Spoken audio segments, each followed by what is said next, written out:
Assalomu alaykum qadrli tomoshabinlar.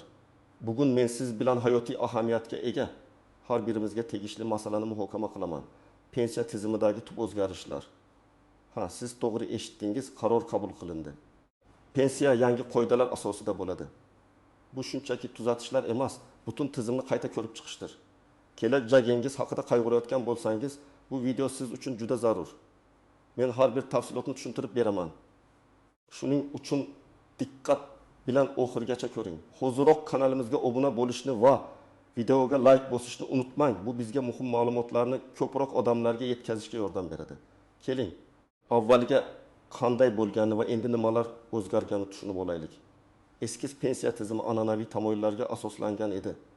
Ish staji, o'rtacha oylik ish haqi va pensiya koeffitsiyenti. Bu tizim rasmiy stajga ega, yuqori maosh olgan shaxslarga barqaror pensiya ta'minotini kafolatlardi. Biroq zamonaviy mehnat bozori, demografiya va ijtimoiy iqtisodiy sharoitlar o'zgarishi bilan eski tizimning kamchiliklari yuzaga chiqdi. Norasmiy sektorda ishlaganlar, o'zini o'zi band qilganlar yoki staji uzilganlar uchun adolatli pensiya ta'minoti murakkablashdi. Ko'plar uzoq ishlagan bo'lsa ham yetarli stajga ega bo'lmasligi yoki pensiyasi past bo'lishi kuzatildi. Endi esa eng muhimiga o'tamiz. Hukumat yangi qaror qabul qildi. Pensiya tizimi tamomila yangi tamoyillar asosida ish boshlaydi. Maqsad pensiya ta'minotining adolatini oshirish, shaffof va barqaror qilish. Pensiya olish huquqini kengaytirish. Endilikda pensiyani hisoblashda rasmiy ish staji emas, balki ijtimoiy sug'urta badallari muntazam to'langan har bir davr, jumladan norasmiy sektordagi ba'zi ish turlari ham inobatga olinishi mumkin bo'ladi.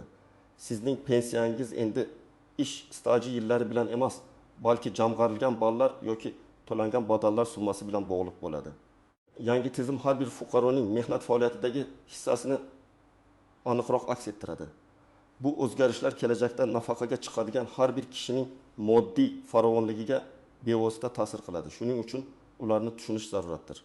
Asosiy tamoyil shundaki, kim qancha badal to'lagan bo'lsa, shuncha adolatli pensiya olish imkoniyatiga ega bo'ladi. Bu davlat byudjetiga yukni kamaytiradi. Fuqarolarni esa o'z pensiya jamg'armalarini nazorat qilishga va kelajagi uchun mas'uliyatni his qilishga undaydi. Keling, yangi pensiya tizimi qoidalari bo'yicha har biringiz bilishingiz shart bo'lgan eng muhim jihatlarni chuqur tahlil qilamiz. Bu o'zgarishlarning tub mohiyati shundan iboratki, endilikda pensiya hisoblash formulasi murakkablashib, bir nechta yangi komponentlarni o'z ichiga oladi. Eng avvalo, pensiya ballari tushunchasi joriy etildi. Bu ballar sizning har bir yilda to'lagan ijtimoiy sug'urta badallaringiz miqdoriga qarab hisoblanadi.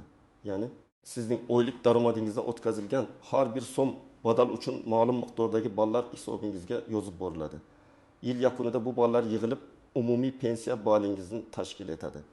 Bu yangilik shuni anglatadiki, sizning pensiyangiz miqdori endi faqatgina ish staji va so'nggi maoshlarga emas, balki butun ish faoliyatingiz davomida to'lagan badallaringizning umumiy hajmiga bog'liq bo'ladi.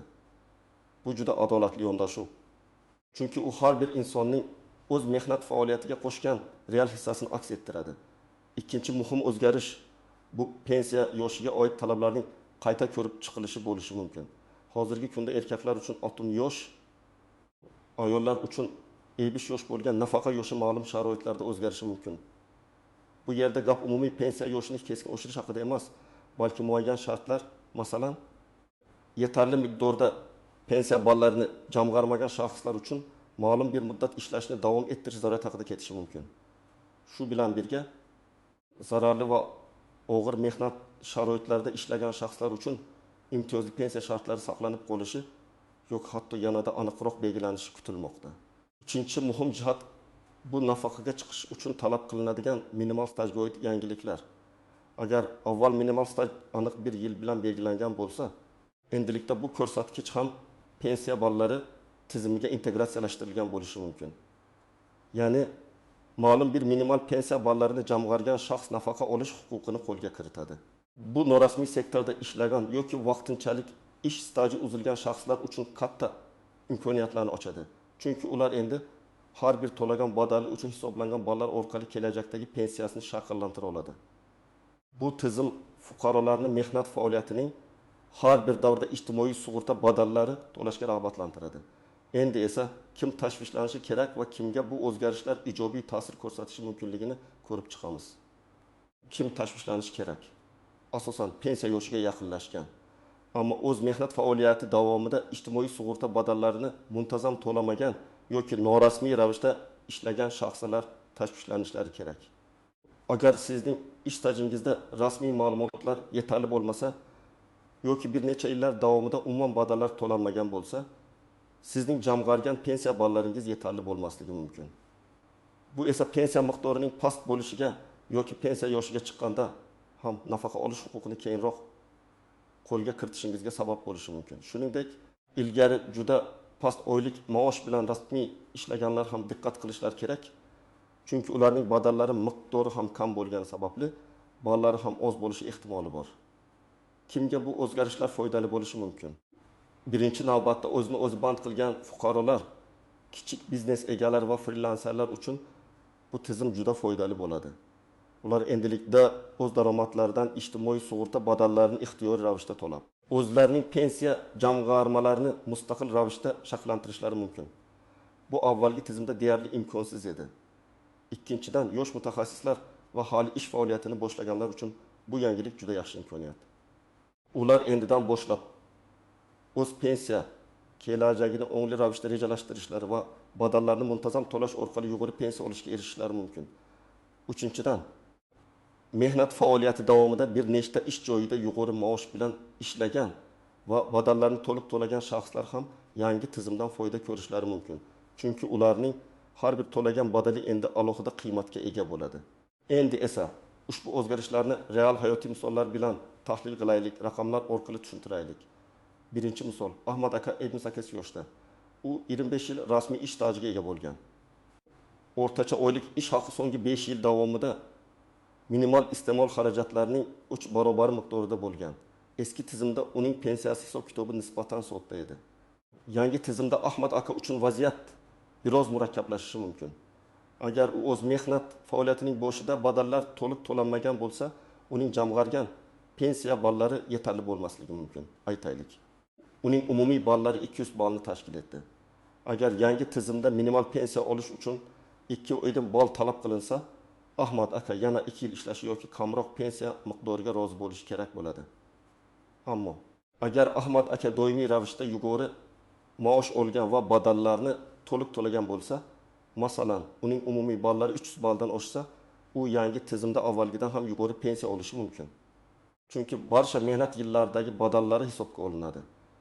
Ikkinchi misol, Gulnora opa Urbek yoshda. U 15 yil zararli mehnat sharoitlarida ishlagan. Eski tizimda Gulnora opa imtiyozli pensiya huquqiga ega edi. Yangi tizimda bu imtiyozli shartlar saqlanib qolishi shart. Ehtimol zararli sharoitlarda ishlagan har bir yil uchun Gulnora opaning pensiya ballariga qo'shimcha koeffitsient qo'llaniladi.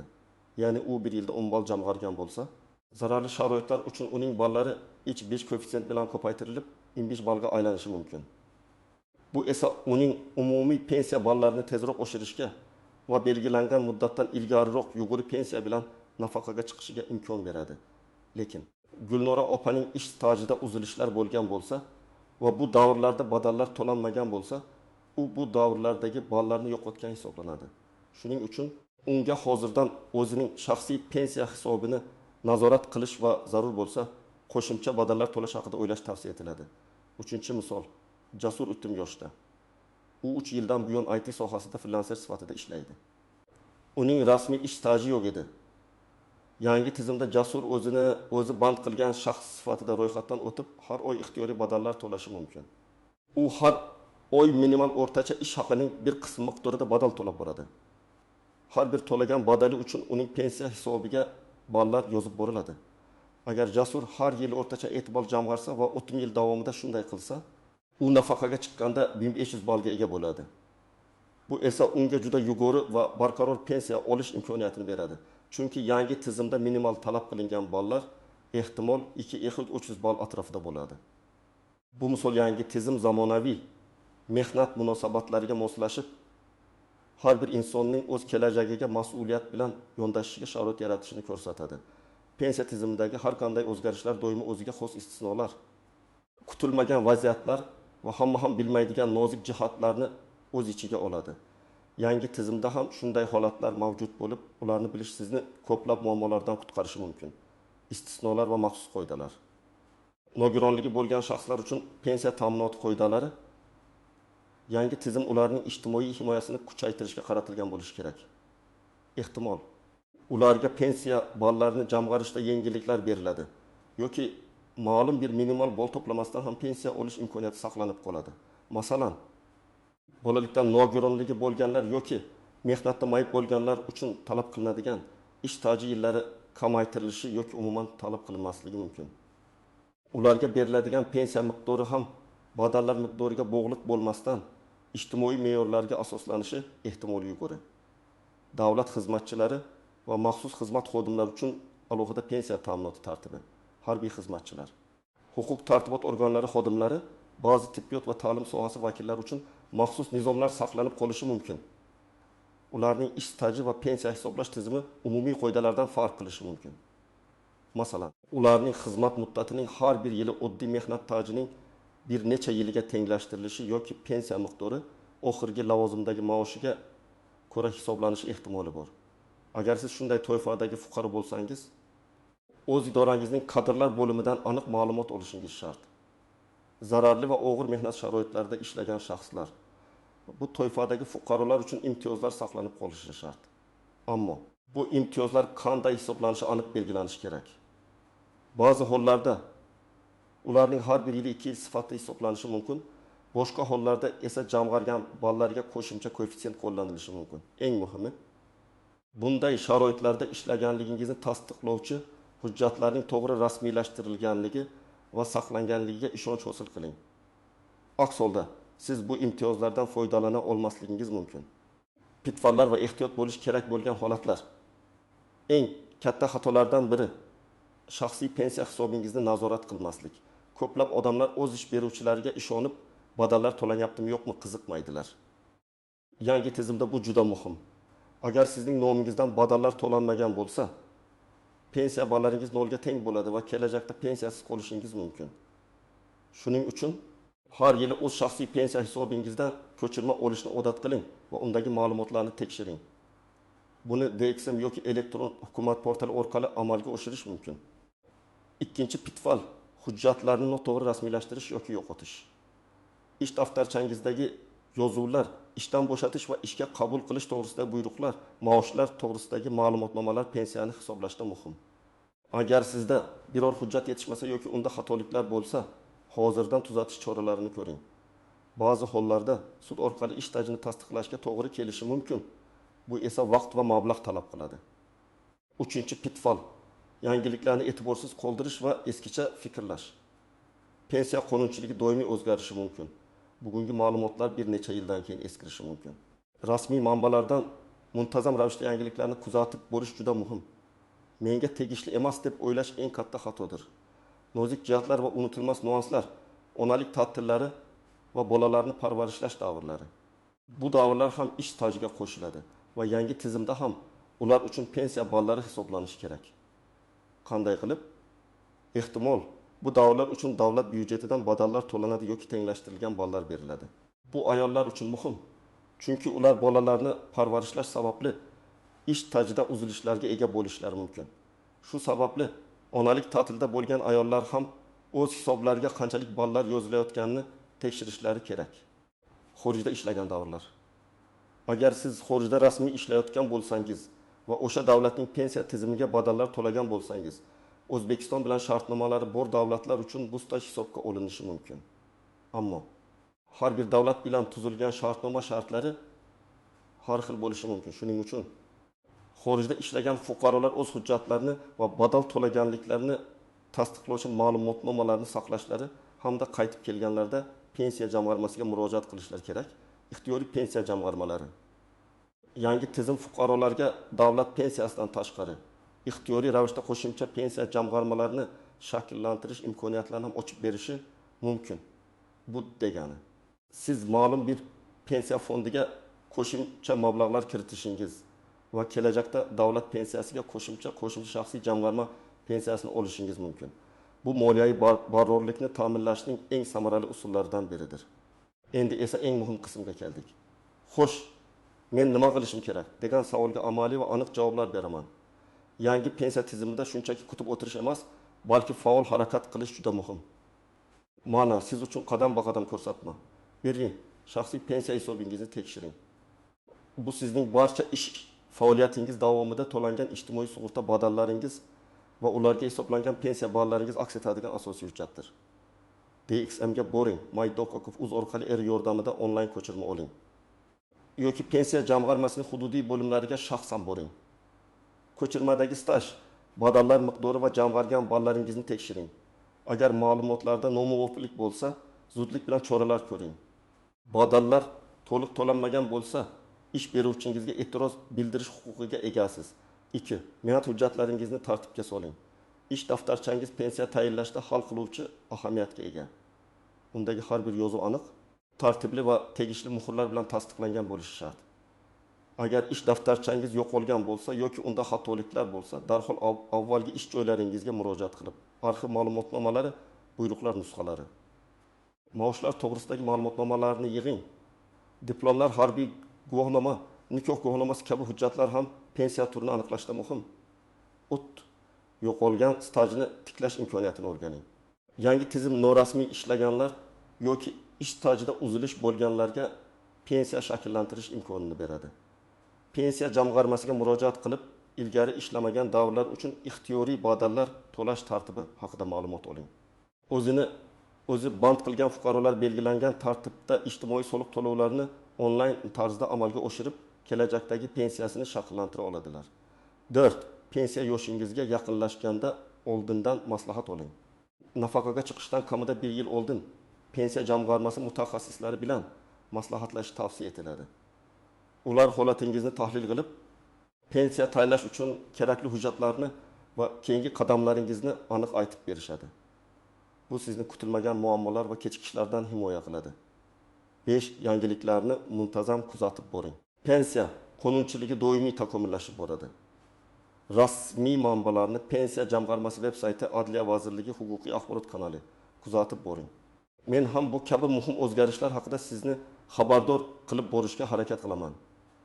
Menga tegishli emas deb o'ylash eng katta xatodir. Barcha hujjatlaringizni xavfsiz joyda saqlang. Barcha hujjatlaringizni bitta papkada xavfsiz joyda saqlang. Elektron nusxalarni kompyuterda, bulutda ham yaratib qo'ying.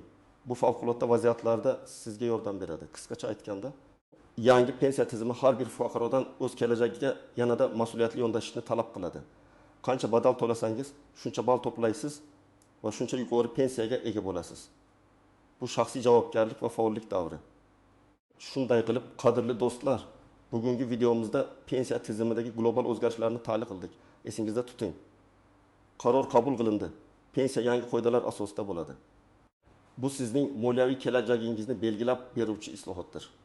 Men sizga eski va yangi tizim qoidalarini, kimlarga ta'sirini, istisnolari, nozik jihatlarini hamda aniq amaliy qadamlarni ko'rsatdim. Kelajakdagi pensiyangiz bevosita bugungi harakatlaringizga bog'liq. Faol bo'ling, o'z huquqlaringizni biling. Hujjatlaringizni tartibga soling, pensiya hisobingizni muntazam tekshirib turing va oldindan maslahat olishdan erinmang. Umid qilamanki, bu video siz uchun foydali bo'ldi. Savollar yoki fikrlaringizni izohlarda yozib qoldiring. Men har birini o'qiyman. Videoga like bosishni va kanalimizga obuna bo'lishni unutmang. Chunki oldinda sizni yanada qiziqarli ma'lumotlar kutmoqda. Sog' bo'ling va o'z kelajagingizni hozirdan o'zingiz shakllantiring.